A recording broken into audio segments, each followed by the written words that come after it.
Today I'm going to read from James Joyce's story collection, Dubliners, one of my favorite books of all time.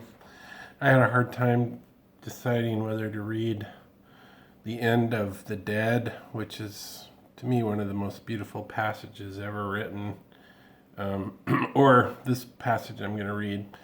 But if you want to hear the Dead, the part I'm talking about at the end, John Huston made an amazing film, the last movie he made actually, with his daughter Angelica, called The Dead, and that passage is recited at the end of the movie. This is from a story called Araby, and this is a great example of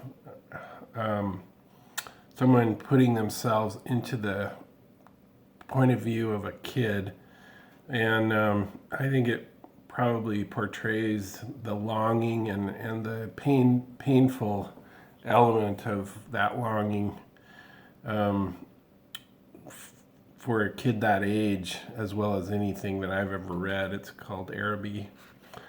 So this is the beginning. North Richmond Street, being blind. Oh, there's one thing I wanted to point out too. So much of the language in the first part of this passage is dark until this girl appears that he has this crush on, and then the light starts to come through. So that's something that Joyce did that's pretty interesting. North Richmond Street, being blind, was a quiet street except at the hour when the Christian Brothers School set the boys free. An uninhabitable house of 2 stories stood at the blind end, detached from its neighbors in a square ground. The other houses on the street, conscious of decent lives within them, gazed at one another with brown, imperturbable faces. The former tenant of our house, a priest, had died in the back drawing room. Air, musty from having been long enclosed, hung in all the rooms, and the waste room behind the kitchen was littered with old, useless papers. Among these I found a few paper-covered books, the pages of which were curled and damp. The Abbot by Walter Scott, The Devout Communicant, and Memoirs of Vidocq. I liked the last best because its leaves were yellow. The wild garden behind the house contained a central apple tree and a few straggling bushes, under one of which I found the late tenant's rusty bicycle pump. He had been a very charitable priest. In his will, he had left all his money to institutions and the furniture of his house to his sister. When the short days of winter came, dusk fell before we had well eaten our dinners. When we met in the street, the houses had grown somber. The space of sky above us was the color of ever-changing violet, and towards it the lamps of the street lifted their feeble lanterns. The cold air stung us, and we played till our bodies glowed. Our shouts echoed in the silent street. The career of our play brought us through the dark, muddy lanes behind the houses, where we ran the gauntlet of the rough tribes from the cottages, to the back doors of the dark, dripping gardens where odors arose from the ash pits, to the dark, odorous stables where a coachman smoothed and combed the horse or shook music from the buckled harness. When we returned to the street light from the kitchen, windows had filled the area. If my uncle was seen turning the corner, we hid in the shadow until we had seen him safely housed. Or if Mangan's sister came out of the doorstep to call her brother into his tea, we watched her from our window peer up and down the street. We waited to see whether she would remain or go in, and if she remained, we left our shadow and walked up to Mangan's steps resignedly. She was waiting for us, her figure defined by the light from the half-open door. Her brother always teased her before he obeyed, and I stood by the railings looking at her. Her dress swung as she moved her body, and the soft rope of her hair tossed from side to side. Every morning I lay on the floor in the front parlor watching her door. The blind was pulled down to within an inch of the sash, so that I could not be seen.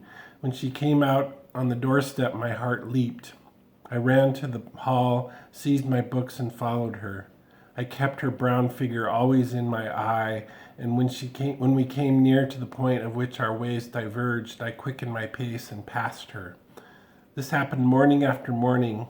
I had never spoken to her except for a few casual words, and yet her name was like a summons to all my foolish blood. Her image accompanied me even in places the most hostile to romance. On Saturday evenings when my aunt went marketing, I had to go to carry some of the parcels. We walked through the flaring streets, jostled by drunken men and bargaining women, amid the curses of laborers, the shrill litanies of shopboys who stood on guard by the barrels of pig cheeks, the nasal chanting of street singers who sang a come all ye, about O'Donovan Rosa, or a ballad about the troubles in our native land. These noises converged in a single sensation of life for me. I imagined that I bore my chalice safely through a throng of foes. Her name sprang to my lips at moments in strange prayers and praises which I myself did not understand. My eyes were often full of tears. I could not tell why, and at times a flood from my heart seemed to pour itself out into my bosom. I thought little of the future. I did not know whether I would ever speak to her or not, or if I spoke to her, how I could tell her of my confused adoration. But my body was like a harp, and her words and gestures were like fingers running upon the wires. One evening, I went into the back drawing room in which the priest had died.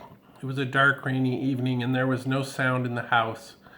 Through one of the broken panes, I heard the rain impinge upon the earth, the fine, incessant needles of water playing in the sodden beds. Some distant lamp or lighted window gleamed below me. I was thankful that I could see so little. All my senses seemed to desire to veil themselves, and feeling that I was about to slip from them, I pressed the palms of my hands together until they trembled, murmuring, oh love," many times. At last she spoke to me. When she addressed the first words to me, I was so confused that I did not know what to answer. She asked me, was I going to Araby? I forgot whether I answered yes or no. It would be a splendid bazaar. She said she would love to go. And why can't you? I asked. While she spoke, she turned a silver bracelet round and round her wrist. She could not go, she said, because there would be a retreat that week in her convent. Her brother and two other boys were fighting for their caps, and I was alone at the railings. She held one of the spikes, bowing her head towards me. The light from the lamp opposite our door caught the white curve of her neck, lit up her hair that rested there, and falling, lit upon the hand upon the railing.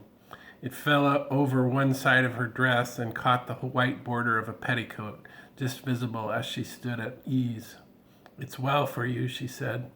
If I go, I said, I will bring you something. Araby, James Joyce.